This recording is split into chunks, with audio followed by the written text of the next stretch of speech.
આજ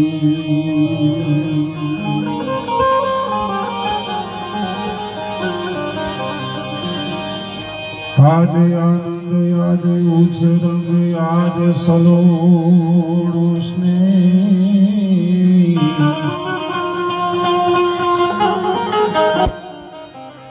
સખી અમારી ગોઠમાં આજ કંચન વરસે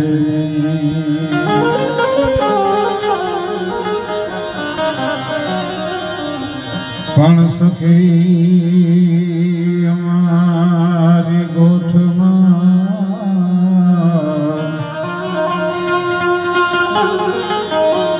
આજ કંચન વરસાવે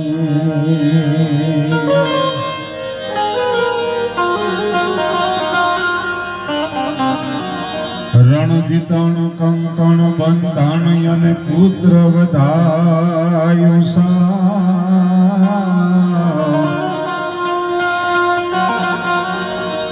હે રણજીતણ કંકણ બંધાણ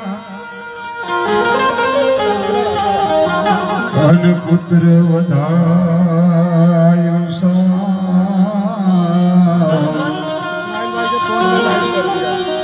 ये टाटाना हरख राकलो के आमा कोण रंग ने कोण रा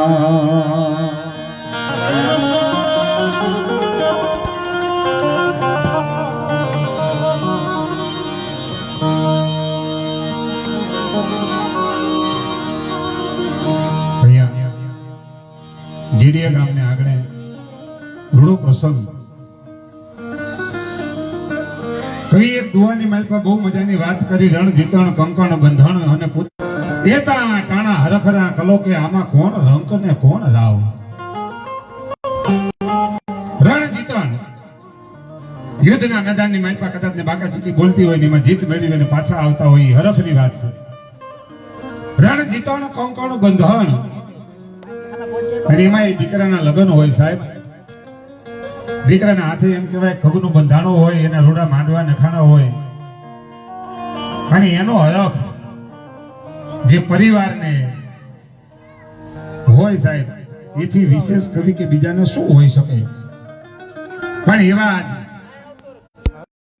ઇસ્માઇલ ખાનના ચિરંજીવી એવા ભાઈ મકસૂદ ખાન એમના જ્યારે લગ્ન પ્રસંગે અત્યારે જે આ ડાયરો ગઈકાલે સરસ મજાના અહીંથી રાસ ગરબા હતા અત્યારે ડાયરો છે અને ડાયરાની માલપા આપણે બધાય આમ આમ આમ આમ એમ થાય કે સાહેબ આખું જતવાડ બેઠું હોય હા પ્રસંગ એવો છે કારણ કે અહીં તો ભલામાણા ઈ પરિવાર છે એના આંગણે બેઠા છે ઠાકરને એમ કે ભલામાણા ભલે આજ અમારા ગામની માલપાથી નીકળે તો આને હવે આગળ નથી જવા દેવાના અહીં અમારા ગામમાં રોકી લેવાના છે સાહેબ ઈ ગેડિયાની માલપા ઠાકરને રોકી લેતો હોય ઈ પરિવાર સાહેબ અને એવા પરિવારના આંગણે જ્યારે આજનો આ આનંદનો પ્રસંગ છે સાહેબ મેં કીધું એમ કે આજ આનંદ આજ ઉછરંગ આજ સલુણો સ્નેહ અને સૈયવા રમારી ગોઠમાં આજ કંચન વરસ્યા મે એવો આનંદનો પ્રસંગ છે ત્યારે બે ઘડી પહેલા આપણે આનંદ કરીએ અને આગળ ઉપર ખૂબ બધી વાતો કરવી છે ખૂબ બધી લોક સાહિત્યની વાતો કરશું અને એથી આગળ આજના પ્રસંગ નિમિત્તે જ્યાં મળ્યા છે એટલે ભાઈને આજ એ વરરાજો છે વરરાજાને લડાવશું ને હા આજ ભેગા મળી અને બધા આપણે એને અને અત્યારે છે ને આપણામાં હરીફ ખાનમાં એવું કહેવાય છે કે આ 3 દિનનું રાજ મળે એને હા આપણે સામે ઘોડે ચડીને આવતા હોય ને અને વરરાજો સામેથી આવતો હોય તો આપણામાં એવી કહેવત છે ઘોડેથી ઉતરી જવું પડે આપણે કારણ કે સામે વરરાજો આવે છે એટલે એવા વરરાજાને જ્યારે આનંદ કરાવવા માટે બે ઘડી આપણે મળવાનું છે થયું છે ત્યારે ખૂબ આનંદની વાત કરવી છે અને એથી વિશેષ ખૂબ મેં કીધું એમ લોક સાહિત્યની વાતો અહીંયા ભાઈને લગાવશું પણ એ પહેલા જ્યારે આજનો આવો આગળ ઠઠ ડાયરો અને એમાંય જતવાડ સાહેબ હતો એક એક નામને ખાતર એક એક જ ટેકને ખાતર થઈ અને સાહેબ આખી 24 ઊભી કરી હોય એક એક વાતને હામાં એક વાતને લઈને ખાલી તેદી સુમરાએ એમ કીધું હોય કદાચ ને કે આ દીકરી હારે મારે લગ્ન કરવા છે 6 મહિનાની મુદત માંગી હોય અને 6 મહિનાની મુદત માગી અને નીકળી જાય. સાહેબ શું શું આ પરિવારની વાતો કરીએ આપણે? હે, જત પરિવારની વાતો શું કરીએ?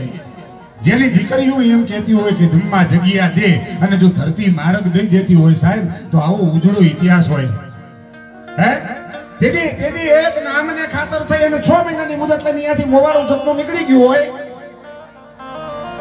અને ઈ સિંધ પ્રદેશમાંથી મોવાડો બગડતા ધમાપડ બગડતા ધમાપડ બગડતા ધમાપડ ફરડ હોફરડ એડી કડતા ઘોડા નીકળ્યા હોય. પણ પ્રસંગ બહુ લાભો છે, ટૂંકમાં વાત કરવી છે. મૂડીના પાદરની માલપાથી ઘોડાનું નીકળવું, ઘોડાના મોઢામાં ફીણ આવી ગયા છે, પરસીવે જેબ છે, માથે અહવારો બેઠા છે. ઈ અહવારો એમ કહેવાય મોઢા ઉપર કોઈના નૂર નથી. ખાલી મૂડીના પાદરમાંથી નીકળવું ને આ ઘોડાની રાંગને, ઘોડાની એમ કહેવાય કે ઈ લગામને પકડી અને મૂડીના ઠાકોરજી લખધીરજી આડા પડીને એટલું કીધું તો ભલા માણા, હા દેવ વિમાન છે, આ તો દેવલોકના, અને આ ઘોડાને આવી રીતના તમે આંકો છો. અને તેદી સાહેબ એમ કીધું હતું કે અમારે આના સિવાય બીજો કોઈ રસ્તો નથી, તમે ખાઈ જાઓ. કા વખાના મારે નીકળ્યા છે કે વખાના મારે શું છે? પણ આખી વાત માંડીને કરી કે આ રીતની વાત છે, અને સંતનું લશ્કર અમારી પાછળ પડ્યું છે. અને દીદી એમ કહેવાય કે મૂડીના પરમારી લખધીરજીએ એટલું કીધું હતું કે સિદ્ધનું લશ્કર ભલે પડ્યું હોય, પણ જ્યાં સુધી અમારા ખોડિયામાં પ્રાણ છે ને ત્યાં સુધી તમારી માથે તો ઊની આંચે નહીં આવવા દે. ભલામણા અમે બેઠા છીએ ત્યાં સુધી તમારી માથે ઊની આંચ ન આવે. પણ ટૂંકમાં વાત કરું, અહીંયાથી એમ કહેવાય કે યુદ્ધ થયું, અહીંયા સિંધના સુમરાને યુદ્ધ થયું, અહીંયા જત પરમારો કામ આવવા આવ્યા. એમાં આસોજી અને આસોજી પરમાર અને ઈસાજી જત બે પડખે ખવાયેલા પડ્યા છે. અને ઈસાજીના શરીરમાંથી જે લોહી હાલ્યું જાય છે, એ લોહી આસાજીના લોહીમાં ભળવા જાય. એ આસાજીના લોહીમાં ભળવા જાય એટલે ઈસોજી એમ કહેવાય છેલ્લી અવસ્થા છે, ફૂલ ખવાયેલા છે. ઘડી બે ઘડીમાં દેહ છૂટું ના છૂટું થઈ રહ્યું છે. અને એવા વાતાવરણમાં પોતે હાથથી આમ ધૂળની પાળ કરે છે. અને ધૂળની પાળ કરતા આસોજી જોઈ ગયા એટલે આમ કે નામ ઈસાજી સામું જોઈને એટલું બોલ્યા કે સાજી, આ હું તમને કમો થઈ છે, આ હું રમત માંડી છે, કેમ થોડી ભેગી કરો છો? અને દીદી ઈસોજી એટલું બોલ્યા હતા, દરબાર ધૂળ ભેગી કરતો નથી, પણ મારું લોહી છે એ તમારા લોહીમાં ભળવા જઈ રહ્યું છે. અને દીદી આશાજીએ અહીંયા એક દુહો કીધો હતો કે આસો કહે ઈસા સુન અને મરતો પાડમાં બાણ. હે ઈસાજી, હું આસોજી તમને કહું છું, આસો કહે ઈસા સુન અને મરતો પાડમાં બાંધ. અરે જત પરમારા જો રાંધ્યો ઈ ફરી મહારાજ ભલામણા, ઈ પાડ લેવા દે. આજથી આપણે જત પરમારું સીને લોહી ભાઈ કેવા હું ભલામણા. પણ ટૂંકમાં વાત કરું, વાત જે મુદ્દો કરવાનો, વાત જે મુદ્દા ઉપર જાઉં છું, ઈ અહીંયાથી પછી નીકળી ગયા. અને નીકળતા એમ કહેવાય બાગડતા ધમાપડ ઘોડલા એમ કહેવાય કે નીકળી ગયા છે. ને આજનું જે જતવાડ અને જતવાડની ભૂમિ માથે ઘોડા આવે અને દીદી સુમરી માં છે. સાહેબ વિચાર કરજો, ઇતિહાસ ગવાહ છે, હે ઇતિહાસ ગવાહ છે કે એને ઘૂસણ દેવાની જરૂર પડી નથી, એનો જનાજો તૈયાર કરવાની જરૂર પડી નથી, એનું કફન લાવવાની જરૂર પડી નથી. સાહેબ ઈ ઘોડા માથે હાંડણી માથે સવાર હોય અને હાંડણી માથેથી પડતું મૂકી અને એટલું કે અમ્મા જગા દે, અને એટલી વાત થાય અને એમાં ધરતી ફાટે, અને ધરતી ફાટે ને એની માલપા હમાઈ જાય ને તો આથી ઉજળા ઇતિહાસ સાહેબ કયા હોઈ શકે? સાહેબ એવા પરિવારને આગળ જયારે આપણે બધા મળ્યા છીએ ત્યારે